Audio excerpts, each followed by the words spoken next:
आज इस वीडियो में हम एक ऐसे विषय को कवर करने जा रहे हैं जिसका ज्योतिष के किसी भी प्लेटफॉर्म पर उतना महत्व कभी दिया नहीं गया है जितना कि इसे मिलना चाहिए। आज हम बात करने जा रहे हैं बुद्धिमत्ता की, इंटेलिजेंसी की, और इन सब चीजों को हम अष्टक वर्ग के द्वारा समझने का प्रयास करेंगे डिटेलिंग के साथ में। देखिए, जो बुद्धिमत्ता होती है उसको हम 3 लेवल पर जो है चेक कर सकते हैं। पहली, वो नैसर्गिक बुद्धिमत्ता जिसको हम ग्रास्पिंग पावर भी कह सकते हैं। दूसरी, स्वयं की बुद्धि। और तीसरी होती है गुरुजन की बुद्धि। शुरुआत करते हैं ग्रास्पिंग पावर से। जो नैसर्गिक बुद्धिमत्ता होती है, ये वो बुद्धि होती है जो हम अपने घर में, अपने समाज में, अपने आसपास के इलाके में जिन लोगों से संपर्क में आते हैं उन लोगों को देख देख कर हम सीख जाते हैं। इसे सीखने के लिए हमें किसी स्कूल या कॉलेज में जाने की जरूरत नहीं पड़ती है। जहां से जो देखा समझा, टच फील के द्वारा या पढ़ लिख कर या देख कर, उसे हम बड़ी आसानी से समझ जाते हैं और उसको अपने जीवन में उतार लेते हैं। तो इसे हम ग्रास्पिंग पावर भी कह सकते हैं। इस प्रकार की बुद्धि के द्वारा हम बड़ा फायदा ले सकते हैं कि जो गलतियां दूसरों को करते हुए हम देखते हैं उन गलतियों को हम दोहराने से बच जाते हैं। और वो जो चीजें समाज के अंदर फायदा पहुंचाती है, जिन लोगों की ग्रोथ हुई है उन ग्रोथ को देखकर हम कुछ चीजें सीख जाते हैं, तो इससे हम अपनी भी जो है ग्रोथ कर लेते हैं। तो ये जो नैसर्गिक बुद्धि होती है इसको हम प्राइमरी बुद्धि भी कहते हैं। इसको हम कुंडली के चौथे घर से देखते हैं। अब बात करते हैं पांचवें घर की। तो पांचवें घर की जो बुद्धि होती है वो व्यक्ति की स्वयं की बुद्धि होती है। वो बुद्धि जो होती है ना, वो नैसर्गिक नहीं होती और उसको डेवलप किया जाता है अपनी एजुकेशन के द्वारा। स्कूल में या फिर कॉलेज में पढ़कर लिख कर या फिर जो है किसी माध्यम से हम इसे मेहनत करके हासिल करते हैं। इसको हासिल करने के लिए हमें कल्पना शक्ति की जरूरत पड़ती है, स्मरण शक्ति की जरूरत पड़ती है, और इसे हम जो है पांचवें घर से देखते हैं। अब हम बात करते हैं नौवें घर की। जो नौवें घर की बुद्धि होती है वो गुरुजनों की ब्लेसिंग होती है, गुरुजनों की बुद्धि होती है। अब यदि ये तीनों प्रकार के जो प्रकार है, जैसे कि चौथे घर, पांचवा घर और नौवें घर, ये यदि आपस में एक दूसरे से कनेक्टेड हो जाए तो उस व्यक्ति की बुद्धिमत्ता का स्टैंडर्ड एक अलग ही लेवल का होता है। उसे हम इंटेलेक्चुअल भी कह सकते हैं। ऐसे व्यक्ति की बहुत गहरी छाप पड़ती है अपनी बुद्धिमत्ता के द्वारा। अब यदि तीनों ही घर, चौथा, पांचवा और नौवा, आपस में यदि इंटरलिंक हो जाए और वो लगन से भी कनेक्टेड हो जाए, तो ऐसा व्यक्ति अपनी बुद्धिमत्ता के द्वारा बड़ी जबरदस्त पहचान बनाता है, अपने आप को प्रूव करता है, और उसका व्यक्तित्व जो है साफ साफ जो है निखरता है। ऐसे व्यक्ति की बुद्धिमत्ता की छाप सब लोगों के ऊपर पड़ती है। और यदि ये तीनों घर, चौथा, पांचवा और नौवा, आपस में कनेक्टेड होकर यदि 11th हाउस से भी कनेक्टेड हो जाए, 11th हाउस का भी सपोर्ट मिल जाए, तो अपनी बुद्धिमत्ता के द्वारा अनेक प्रकार के जो है लाभ को प्राप्त करता है। अनेक प्रकार की लाभदायक स्थितियां बनती है। उसको सोशल सर्किल में उसका जो है वर्चस्व बढ़ता है। उसको उसकी सभी प्रकार की इच्छाएं जो है पूरी होती हुई नजर आती है। और यदि तीनों घर 10वें घर से कनेक्टेड हो जाए, तो 10वें घर से हमें पता है कि नाम, इज्जत और शोहरत मिलती है। तो ऐसा व्यक्ति अपनी बुद्धिमत्ता के द्वारा पूरी दुनिया के अंदर अपने बुद्धिमत्ता के कारण नाम, इज्जत और शोहरत को हासिल करता है। तो इस प्रकार से हम इस बुद्धिमत्ता के लेवल को चेक करना सीखेंगे, इसे परीक्षण और निरीक्षण करना सीखेंगे, इसका आकलन करना सीखेंगे इसी वीडियो के अंदर डिटेलिंग के साथ में। और ये सब कुछ हम करने जा रहे हैं अष्टक वर्ग की सहायता से।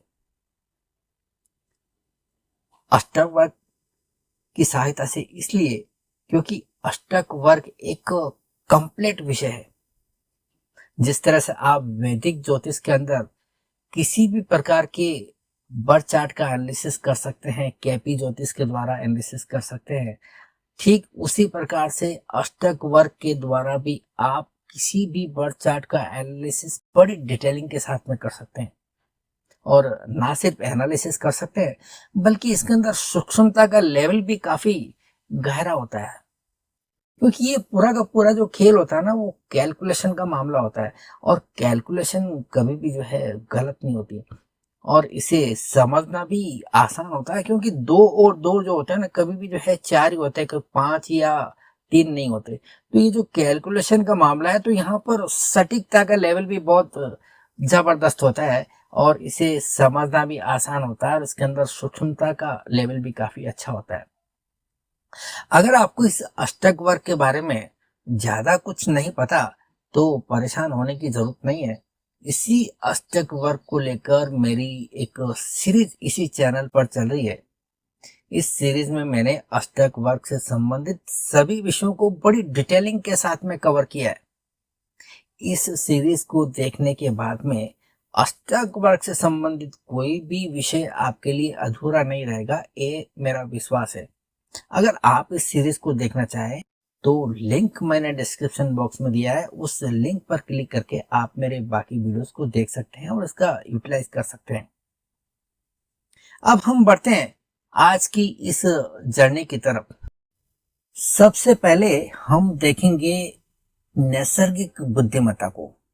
नैसर्गिक बुद्धिमत्ता, जिसको हम ग्रास्पिंग पावर भी कहते हैं, इसे हम कुंडली के चौथे घर से देख सकते हैं। और यह चौथे घर के अंदर आप देख पा रहे हैं कि कन्या राशि है, और कन्या राशि हमें इस अष्टक वर्ग में यहाँ देखने को मिल रही है। और इसी कॉलम में हम सभी ग्रहों की स्थिति को देखने का प्रयास करेंगे।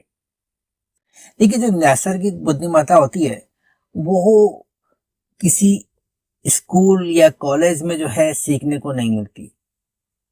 ये आपको अपने घर से सीखना होता है, अपने आसपास के वातावरण से सीखने को मिलता है। और जिन लोगों के संपर्क में आते हैं वो लोग आपको जो है इस प्रकार की चीजों से जो है प्रेरित करते हैं सीखने के लिए। आप अपने अनुभव से चीजों को टच और फील करके, चीजों को जो है एक्सपीरियंस करके इस प्रकार की चीजों को आप सीख सकते हैं। तो यहाँ पर चौथा घर का अधिपति बनता है मरकरी, बुध। तो यहाँ हम देखेंगे कि इस कन्या राशि में बुध की स्थिति कैसी है। तो यहाँ पर आप देख पा रहे हैं कि बुध ने 4 बिंदु दिए हैं। इसका मतलब ये हुआ कि व्यक्ति की जो है ग्रास्पिंग पावर अच्छी रहेगी। इसके पीछे 2 रीजन है। एक तो जो ये मरकरी है, बुध, वो नैसर्गिक रूप से जो है बुद्धिमत्ता का कारक ग्रह है। कल्पना शक्ति, इच्छा शक्ति, स्मरण शक्ति, आकलन शक्ति, ये जो सभी बातें हैं वो हम मरकरी के द्वारा ही देखते हैं। और मरकरी ने यहाँ पर जो है 4 बिंदु दिए हैं, तो ये एक परफेक्ट कंडीशन बनती है। और साथ ही साथ जो है ये मरकरी 4th लॉर्ड भी है, और 4th लॉर्ड ने 4 बिंदु दिए हैं। इसका मतलब व्यक्ति की जो नैसर्गिक बुद्धिमत्ता है वो ठीक रहेगी। अब यहाँ हमें यह देखना है कि इसे 5वें घर और 9वें घर का कितना सपोर्ट मिलता है, क्योंकि 5वें घर से हम व्यक्ति की बौद्धिक क्षमता को देखते हैं। जो बौद्धिक क्षमता यानी कि वो बुद्धि जो व्यक्ति अपने प्रयासों के द्वारा स्कूल में या फिर कॉलेज में पढ़ लिख कर जो है सीखता है, समझता है। तो वो जो नैसर्गिक, वो जो बुद्धिमत्ता की क्षमता है वो हम 5वें घर से देखते हैं। तो 5वें घर का कितना सपोर्ट मिलता है ये हमें देखना जरूरी है। तो यहाँ पांचवें घर का अधिपति बनता है वीनस, क्योंकि पांचवें घर के अंदर तुला राशि आ रही है। तो यहाँ पांचवें घर का अधिपति वीनस इस कन्या राशि के अंदर दे रहा है टोटल 5 पॉइंट, जो कि एक अच्छी स्थिति है। इसका मतलब ये हुआ कि व्यक्ति के पास में नैसर्गिक बौद्धिक क्षमता भी है, और जो व्यक्ति की जो स्वयं की बुद्धि है वो भी बहुत अच्छी है। अब हमें 9th हाउस को देखना होगा, क्योंकि 9th हाउस से हम गुरुजनों की बुद्धि को देखते हैं, गुरुजनों की ब्लेसिंग को देखते हैं। तो 9th हाउस में यह आ रही है कुंभ राशि, और कुंभ राशि का अधिपति बनता है सैटर्न, शनि। तो यहाँ शनि ने कन्या राशि के अंदर दिए हैं 4 बिंदु। इसका मतलब यहाँ गुरुजनों की ब्लेसिंग भी जो है अच्छी खासी देखने को मिल रही है। तो इस आधार पर हम कह सकते हैं कि ये तीनों ही घर व्यक्ति की कुंडली के अंदर प्रोमिनेंट नजर आ रहे हैं। तीनों घर कन्या राशि के अंदर एक दूसरे से जो है कनेक्टेड लग रहे हैं, तीनों का सपोर्ट एक दूसरे को मिलता हुआ नजर आ रहा है। अगर हम इसके रिजल्ट को देखें तो रिजल्ट यानी कि नाम, शोहरत, इज्जत, इस बुद्धिमत्ता के कारण इस व्यक्ति को नाम, इज्जत और शोहरत कितनी मिलेगी, ये हम कुंडली के 10वें घर से देखेंगे। तो 10वां घर का अधिपति यहाँ बनता है बृहस्पति, क्योंकि यहाँ पर 10वें घर के अंदर मीन राशि आ रही है। तो यहाँ बृहस्पति की स्थिति देखेंगे, यहाँ बृहस्पति ने दिए हैं 5 बिंदु। इसका मतलब ये हुआ कि इस व्यक्ति की जो बुद्धिमत्ता है, इसके कारण इस व्यक्ति को जो है नाम, इज्जत और शोहरत मिलती रहेगी। अब हम बात करेंगे लगन की। लगन वो घर है जो व्यक्ति को आइडेंटिटी दिलाता है, व्यक्ति के व्यक्तित्व का विकास किस प्रकार से होगा ये हम लगन से ही देख सकते हैं। तो यहाँ लगन के अंदर मिथुन राशि है, और मिथुन राशि का अधिपति हुआ बुध। तो यहाँ बुध ने जो है 4 बिंदु दिए हैं। इसका मतलब व्यक्ति की जो बुद्धिमत्ता है, इसके द्वारा व्यक्ति को एक आइडेंटिटी मिलेगी, अपने आप को प्रूव करेगा, और साथ ही साथ इस व्यक्ति की जो व्यक्तित्व है उसके ऊपर इसकी बुद्धिमत्ता की छाप स्पष्ट तौर पर नजर आएगी। अब व्यक्ति के पास बुद्धि है, परंतु उस बुद्धि से जो है व्यक्ति को लाभ कितना होगा ये देखने के लिए हम कुंडली के 11वें घर को देखेंगे। तो ये रहा आपका 11वां घर, और 11वें घर के अंदर आपको मेष राशि देखने को मिल रही है। तो मेष राशि का अधिपति हुआ मंगल। तो यहाँ आप मंगल की पोजीशन देखेंगे, तो मंगल ने यहाँ पर दिए हैं 3 बिंदु। तो इससे ये जाहिर होता है कि व्यक्ति के पास में बुद्धिमत्ता अच्छी है, परंतु इस बुद्धिमत्ता का लाभ उतना व्यक्ति को नहीं मिल पाएगा जितना कि वो डिजर्व करता है। लाभदायक स्थितियां यहाँ पर कम देखने को मिल रही है। साथ ही साथ इस व्यक्ति की जो डिजायर्स की जो फुलफिलमेंट होती है वो भी यहाँ कम नजर आ रही है। जो फ्रेंड सर्किल है उनका सपोर्ट भी यहाँ कम नजर आ रहा है। तो लाभ के लिहाज से जो है यहाँ पर उतनी ज्यादा अनुकूल स्थितियां देखने को नहीं मिल रही है। अब हम यहाँ ये देखने का प्रयास करेंगे कि ये व्यक्ति के अंदर जो नैसर्गिक बुद्धिमत्ता है, इसके ऊपर माता पिता में से किसका प्रभाव ज्यादा नजर आ रहा है। तो यहाँ सन को हम पिता की नजर से देखते हैं, और माँ को हम चंद्रमा की तरफ से देखते हैं। तो यहाँ चंद्रमा ने 2 बिंदु दिए हैं, और ये सूर्य ने 4 बिंदु दिए हैं। इसका मतलब व्यक्ति की जो नैसर्गिक बुद्धिमत्ता है, इसके ऊपर पिता का असर जो है ज्यादा नजर आ रहा है। ऐसा आप इस अष्टक वर्ग की सहायता से बता सकते हैं। तो ये तो हुई यहाँ पर चौथे घर की बात। अब यहाँ हम 5वें घर की बात करेंगे। 5वां घर यानी कि व्यक्ति की बौद्धिक क्षमता, व्यक्ति की स्वयं की बुद्धि, यानी कि वो बुद्धि जो व्यक्ति स्कूल या कॉलेज में पढ़ लिख कर जो है सीखता है, समझता है। तो इसे हम कुंडली के 5वें घर से देखेंगे। तो ये रहा आपका 5वां घर, और 5वें घर के अंदर आपको देखने को मिल रही है तुला राशि। तो अब इस तुला राशि को हम इस अष्टक वर्ग में देखेंगे तो ये रहा अष्टक वर्ग और इसके अंदर ये रही आपकी तुला राशि। तो इस तुला राशि के अंदर हमें अभी सभी ग्रहों की स्थिति को देखना है और समझना है कि यहाँ पर सातवें घर के अधिपति की क्या पोजीशन है और उसे चौथे और नौवें घर के अधिपति का कितना सपोर्ट मिल रहा है। तो यहाँ पर सातवां घर के अधिपति बनता है वीनस, शुक्र। तो यहाँ शुक्र को हम देखेंगे, इस तुला राशि में मिले हैं 4 बिंदु। इसका मतलब यहाँ पर व्यक्ति की बौद्धिक क्षमता भी जो है ठीक नजर आ रही है, क्योंकि 4 बिंदु जो होते हैं वो उतने कम भी नहीं होते तो उतने ज्यादा भी नहीं होते, एक एवरेज बिंदु है। तो व्यक्ति की जो बौद्धिक क्षमता है वो यहाँ पर अच्छी नजर आ रही है। अगर हम इसका अर्थ निकालना चाहे तो हम इस प्रकार से कहेंगे कि इस व्यक्ति को अपनी स्कूली शिक्षा या फिर जो है कॉलेज की शिक्षा लेते समय जिन चीजों को समझना होता है वो समझने के अंदर ये व्यक्ति अपनी काबिलियत रखता है और ये अपनी एजुकेशन, अपना शिक्षण अच्छी तरह से पूरा कर सकता है। जो चीज पढ़ेगा उसे समझने की योग्यता ये व्यक्ति रखता है। अब यहाँ हम ये देखेंगे कि इसे जो है अपनी व्यवहारिक बुद्धि या इसे अपनी जो ग्रास्पिंग पावर का सपोर्ट कितना मिलेगा, ये इसे हम कुंडली के चौथे घर से देखेंगे। और चौथे घर का अधिपति यहाँ बनता है बुध और बुध ने यहाँ पर दिए हैं टोटल 6 बिंदु। इसका क्या मतलब हुआ? इसको हम इस प्रकार से कह सकते हैं कि व्यक्ति की जो पढ़ने लिखने की क्षमता है वो अच्छी है, परंतु इसे जो जो समझने की या जो इसकी ग्रास्पिंग पावर है वो इसकी बहुत हाई है। इसकी वजह से व्यक्ति जो भी पढ़ेगा उसको कम पढ़ के भी ये ज्यादा अनुभव कर सकेगा, ज्यादा अच्छी तरह से जो है समझ पाएगा। तो ये इसकी जो है एक क्वालिटी यहाँ साफ निकल के आ रही है। और अगर हम इसकी गुरुजनों की ब्लेसिंग देखेंगे तो वो कुंडली के हम 9th हाउस से देखेंगे। तो 9th हाउस का लॉर्ड बनता है शनि और शनि ने यहाँ पर दिए टोटल 3 बिंदु। इन 3 बिंदुओं के मतलब को हमें अच्छी तरह समझना है।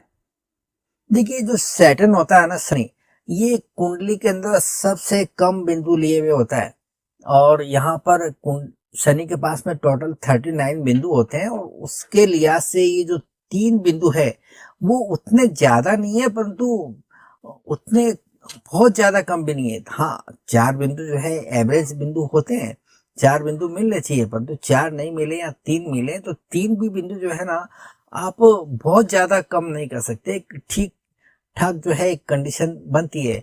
तो यहाँ पर थोड़ी बहुत गुरुजनों की ब्लेसिंग भी जो है मिलती हुई नजर आ रही है। तो यहाँ पर भी आप देख रहे हैं कि 5वें घर की भी स्थिति यहाँ पर ठीक नजर आ रही है। तो इस आधार पर हम कह सकते हैं कि ये व्यक्ति जो है अपनी बौद्धिक क्षमता रखता है और इसे जो है अपनी स्वयं की बुद्धि के ऊपर जो है काफी भरोसा होना चाहिए। अब हम इसे 10वें घर से जो है कनेक्ट करके देखेंगे कि 10वें घर ने जो है इसको कितना सपोर्ट किया है। यहाँ 10वां घर का अधिपति बनता है बृहस्पति और बृहस्पति ने यहाँ दिए हैं टोटल 6 बिंदु। इन 6 बिंदुओं का अर्थ यह है कि ये व्यक्ति जो एजुकेशन लेगा, जो इसकी बौद्धिक क्षमता है उसके आधार पर इसको जो है काफी मान सम्मान मिलेगा, शोहरत मिलेगी, इज्जत मिलेगी, क्योंकि 10वें घर के अधिपति ने 6 बिंदु दिए हैं जो कि एक बहुत अच्छी कंडीशन मानी जाएगी। और इस व्यक्ति के जीवन पर इसके जो कार्य क्षेत्र है इसके अंदर बृहस्पति का प्रभाव भी यहाँ स्पष्ट तौर पर देखा जाएगा। अब यहाँ हम लगन की बात कर लेते हैं। लगन एक वो घर है जो व्यक्ति की आइडेंटिटी को जो है बताता है, व्यक्ति के व्यक्तित्व को बताता है। तो यहाँ पर बुध ने जो है टोटल 6 बिंदु दिए हैं।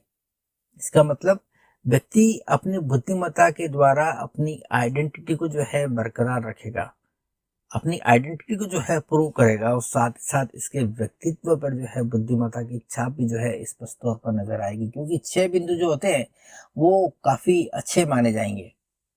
अब यहाँ हम लाभ की बात कर लेते हैं।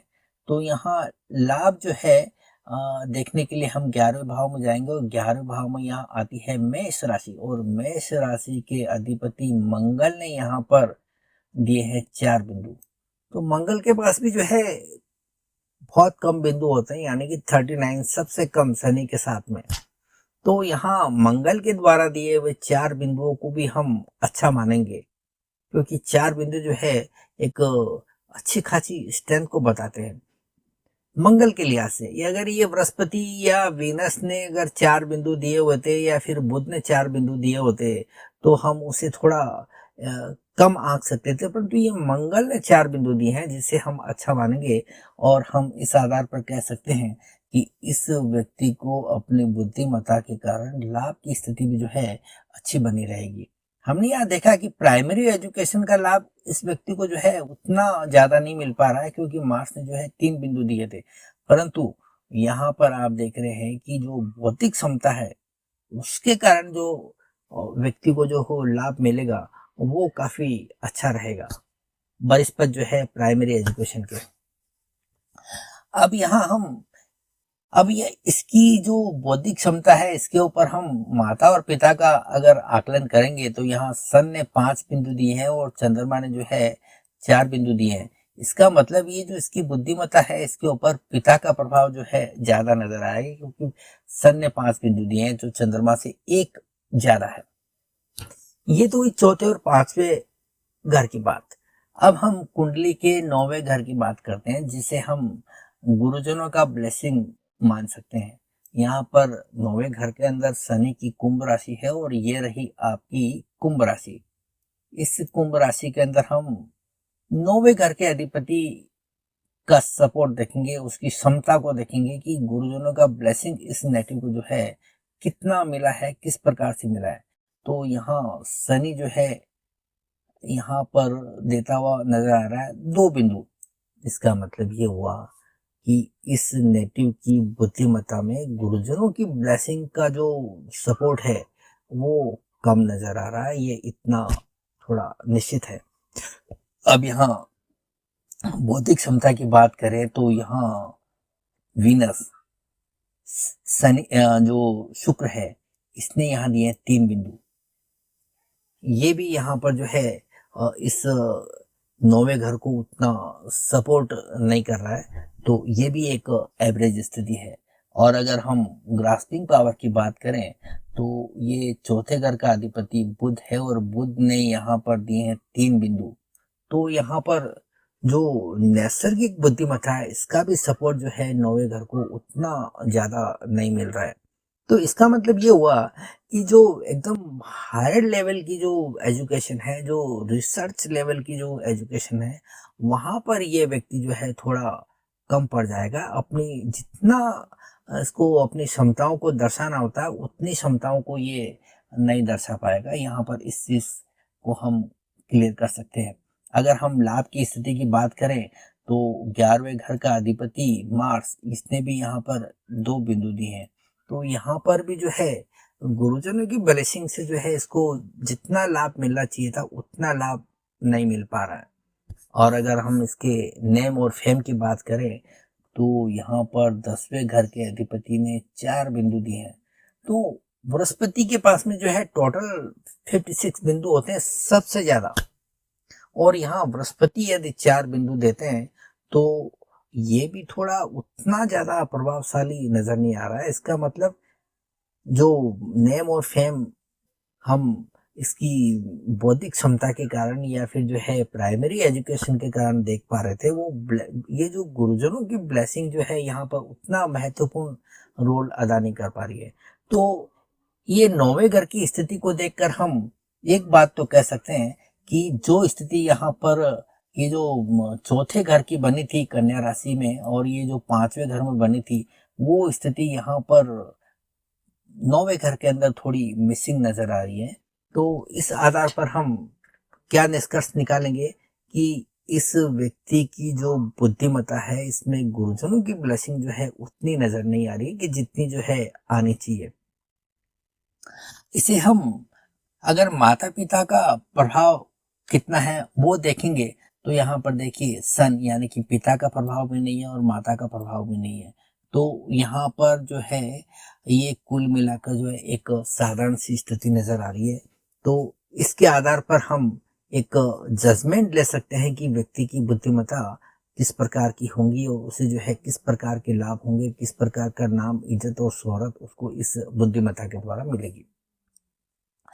अब अगर हम इसे ओवरऑल जो है स्टेटस देखना हो, नाम, इज्जत और शोहरत अगर देखना हो तो हम किस प्रकार से देखेंगे? इसके लिए हमें कुंडली के 10वें घर में जाना होगा और 10वें घर के अंदर ये आपकी रही मीन राशि, और मीन राशि के अंदर हम देखेंगे कि कौन कौन से ग्रहों ने कितने कितने जो है पॉइंट्स दिए हैं। ये रही आपकी मीन राशि, और मीन राशि के अंदर आप अपनी जो नैसर्गिक बौद्धिक क्षमता है उसका कितना प्रभाव है वो अब देखेंगे। तो यहाँ 4th हाउस का लॉर्ड बनता है मरकरी, और ये मरकरी ने दिया है 5 बिंदु, ठीक है ना। तो आप कह सकते हैं कि इस व्यक्ति को जो इज्जत और शोहरत मिलेगी उसके अंदर इसकी नैसर्गिक बौद्धिक क्षमता का जो है काफी प्रभाव नजर आएगा। और अगर हम 5वें घर की बात करें तो 5वें घर के अति वीनस ने 4 बिंदु दिए हैं, तो यहाँ पर जो बौद्धिक क्षमता है उसका भी जो है काफी प्रभाव नजर आ रहा है। और यहाँ सैटर्न ने भी जो है 9th लॉर्ड ने भी जो है यहाँ अच्छे बिंदु दिए हैं। तो यहाँ पर गुरुजनों की ब्लेसिंग भी के कारण भी जो है नाम, इज्जत और शोहरत मिलती हुई नजर आ रही है। परंतु यहाँ पर देखिए आप यहाँ 9वें घर के अंदर हमने देखा तो 9वें घर के अंदर स्थिति उतनी अच्छी नजर आ रही नहीं आ रही थी, परंतु 10वें घर के अंदर आप देखेंगे ना, ओवरऑल जो आदमी काम करता है अपने कार्य क्षेत्र में जो प्रभाव छोड़ता है उसके कारण जो शोहरत मिलती है वो यहाँ पर हमें 10वें घर के अंदर नजर आ रही है। और अगर हम आइडेंटिटी की बात करें तो आइडेंटिटी को हम लगन से देखते हैं, अपने व्यक्तित्व को लगन से देखते हैं। तो यहाँ लगन लॉर्ड जो बुध है, इस बुध ने यहाँ पर दिए हैं 5 बिंदु। तो इस व्यक्ति की जो इस शोहरत है उसकी वजह से जो है इसकी आइडेंटिटी भी जो है काफी इंप्रूव होगी। अगर हम इसकी नाम, इज्जत, शोहरत से जो है इसको लाभ कितना मिलेगा तो हम यहाँ देखेंगे कि मार्स ने 4 बिंदु दिए हैं, ये भी एक अच्छी कंडीशन है। अब हम यहाँ लाभ की स्थिति को देखेंगे कि व्यक्ति के जो लाभ है उसके अंदर जो है इसकी बौद्धिक क्षमता का कितना प्रभाव है। तो लाभ को देखने के लिए हम कुंडली के 11वें भाव में जाना होगा। 11वें भाव में आ रही है मेष राशि, और ये मेष राशि का कॉलम ये रहा। इस मेष राशि में हम देखेंगे कि चौथे घर का अधिपति बुध है। इस बुध ने जो है यहाँ पर दिए 6 बिंदु जो कि बहुत ही अच्छे नजर आ रहे हैं। तो इसका अर्थ हमें ये निकालना पड़ेगा कि इस व्यक्ति की जो ग्रास्पिंग पावर है, जो नैसर्गिक बौद्धिक क्षमता है, इसके कारण इस व्यक्ति को जो है भरपूर लाभ होगा। और ये बुध जो है लगन का भी कारक है, तो इसको आइडेंटिटी भी जो है अच्छी मिलेगी अपनी नैसर्गिक बुद्धिमत्ता के कारण। और यहाँ 5th लॉर्ड बनता है वीनस, और ये वीनस ने भी जो है यहाँ पर दी है 3 बिंदु। तो व्यक्ति की जो बौद्धिक क्षमता है इसका भी जो है इसकी लाभ अर्जित करने की क्षमता को जो है बढ़ाने में काफी सहायक सिद्ध हो रहा है। तो यहाँ वीनस की स्थिति भी अच्छा नजर आ रही है। अब हम 9वें घर के अधिपति की बात करेंगे। 9वां घर का अधिपति सैटर्न बनता है। सैटर्न ने यहाँ पर दिया है सिर्फ और सिर्फ 1 बिंदु। तो लाभ कमाने के मामले में जो है गुरुजनों की ब्लेसिंग कम नजर आ रही है, यानी कि वो बुद्धि जो व्यक्ति अपने गुरु से सीखता है, अपने गुरु के प्रभाव क्षेत्र में आकर उनकी आभा मंडल के प्रभाव में जो है कुछ सीखता है, वो 9वें घर की बुद्धि होती है। उस 9वें घर की बुद्धि का जो है यहाँ पर लाभ कम होता हुआ नजर आ रहा है। यहाँ पर हम 11वें घर की स्थिति देखकर ऐसा कह सकते हैं। और अगर हम जो लाभ कमाने में जो है शोहरत, नाम, इज्जत की बात करें तो यहाँ पर 10वें घर के अधिपति ने 4 बिंदु दिए हैं। तो ये व्यक्ति जो लाभ कमाएगा उसकी पहचान, उसकी जो है नेम और फेम का जो है यहाँ पर ठीक ठाक असर नजर आ रहा है। और अगर हम लाभ भाव के अंदर अगर लाभ के अधिपति की स्थिति देखें तो मार्स ने यहाँ पर दिए 3 बिंदु। तो ये 3 बिंदु इस तरफ इशारा करते हैं कि ये जो भी लाभ अर्जित करेगा वो एवरेज से थोड़ा सा कम नजर आएगा, क्योंकि जो लाभ भाव का अधिपति है मार्स, मंगल, उसने यहाँ पर दिए 3 बिंदु। और मंगल के पास में कम बिंदु होते हैं, 39 बिंदु होते हैं शनि के बराबर। तो यहाँ मंगल के द्वारा दिए हुए 3 बिंदु उतने बहुत ज्यादा कम भी नहीं है, तो परंतु बहुत ज्यादा अच्छे भी नहीं है कि एवरेज से थोड़ा सा हल्का सा कम नजर आ रहा है, जो कि एक काम चलाऊ स्थिति हो सकती है। या तो इसको हम इस आधार पर भी कह सकते हैं कि इस व्यक्ति के जो है काम कभी रुकेंगे नहीं, काम चलते रहेंगे, परंतु जो है बहुत ज्यादा ये गेन्स वाली या प्रॉफिट वाली स्थिति जो है यहाँ नजर नहीं आ रही। तो ये तो रहा 11वें घर की स्थिति की बात। अब हम लगन को भी देख लेते हैं कि इस व्यक्ति को अपनी आइडेंटिटी जो है किस प्रकार की मिलेगी, या इसका व्यक्तित्व किस प्रकार का रहेगा, इसकी बुद्धिमत्ता की छाप इसके लगन पर किस प्रकार की रहेगी, वो हम लगन से देखेंगे। तो ये रहा आपका लगन, और लगन के अंदर आती है मिथुन राशि। तो इस मिथुन राशि के अंदर हम देखेंगे कि कौन कौन से घरों ने जो है कितने कितने बिंदु देकर जो है सपोर्ट किया है। तो यहाँ पर 4th हाउस के लॉर्ड मरकरी ने यहाँ पर 6 बिंदु दिए हैं, जो कि बहुत अच्छी स्थिति है। इसका मतलब व्यक्ति की जो नैसर्गिक बौद्धिक क्षमता है, इसके कारण इसको एक पहचान मिलेगी। और यहाँ वीनस ने भी जो है 7 बिंदु दिए हैं। इसका मतलब ये निकलता है कि ये व्यक्ति की जो बौद्धिक क्षमता है, इसके कारण इसको भरपूर आइडेंटिटी मिलेगी। लोग पहचानेंगे कि हाँ, ये व्यक्ति जो है अपनी एक अच्छी खासी जो है इंटेलेक्चुअलिटी रखता है, काफी बुद्धिमान व्यक्ति है। और सैटर्न की बात करें तो यहाँ सैटर्न ने दिए 3 बिंदु। तो यहाँ पर जो है 9वें घर का उतना बहुत ज्यादा सपोर्ट नहीं मिलता है, परंतु एक ठीक ठाक स्थिति यहाँ नजर आ रही है। और अगर हम यहाँ पर ये आपने नाम इज्जत शोहरत की बात करें तो इस व्यक्ति को जो है 10वें घर के अधिपति ने जो है टोटल 6 बिंदु दिए हैं। तो ये 6 बिंदु इस तरफ इशारा करते हैं कि ये व्यक्ति जो है अपनी नाम इज्जत और शोहरत के पीछे भागेगा। और अगर हम लाभ की बात करें तो यहाँ पर जो है मार्स ने 4 बिंदु दिए हैं। तो ये व्यक्ति लाभ की तरफ भी जो है इसका काफी ध्यान रहेगा लाभ अर्जित करने के लिए। और यहाँ पर 4 बिंदु जो है इस तरफ जो है इशारा करते हैं। और मन की बात करें तो यहाँ पर चंद्रमा ने 4 बिंदु दिए हैं। इसका मतलब व्यक्ति की मानसिक सुदृढ़ता भी जो है यहाँ ठीक नजर आ रही है। और यहाँ सन ने भी जो है 4 बिंदु दिए हैं। तो ये व्यक्ति जो है ऑथोरिटी भी चाहता है, ऑथोरिटी की तरफ भी जो है इसका ध्यान जाएगा ही जाएगा। जो भी काम करेगा उसके अंदर अपने अधिकारों की बात जरूर करेगा। तो इस आधार पर हम ये कह सकते हैं कि ये व्यक्ति जो है एक बुद्धिमान व्यक्ति है, और इसकी जो है बौद्धिक क्षमता अच्छी है, नैसर्गिक बुद्धि भी अच्छी है, और जो एक स्वयं की बुद्धि है वो भी अच्छी है। परंतु जो है गुरुजनों का जो ब्लेसिंग है वो एक एवरेज से थोड़ा कम नजर आ रहा है, जो इस नेटिव की जो है एक हल्की सी कमजोरी हम कह सकते हैं। तो ये था एक बुद्धिमत्ता के ऊपर एक छोटा सा विश्लेषण, और उम्मीद करता हूँ कि ये विश्लेषण आपको अच्छा लगा होगा। अगर हाँ, तो इस चैनल को आप सब्सक्राइब कीजिए, और वीडियो को लाइक कमेंट और शेयर जरूर करना। मैं उम्मीद करता हूँ आगे इससे भी अच्छे अच्छे जो है टॉपिक पर हम आपस में जो है अपना कनेक्शन बनाए हुए रखेंगे।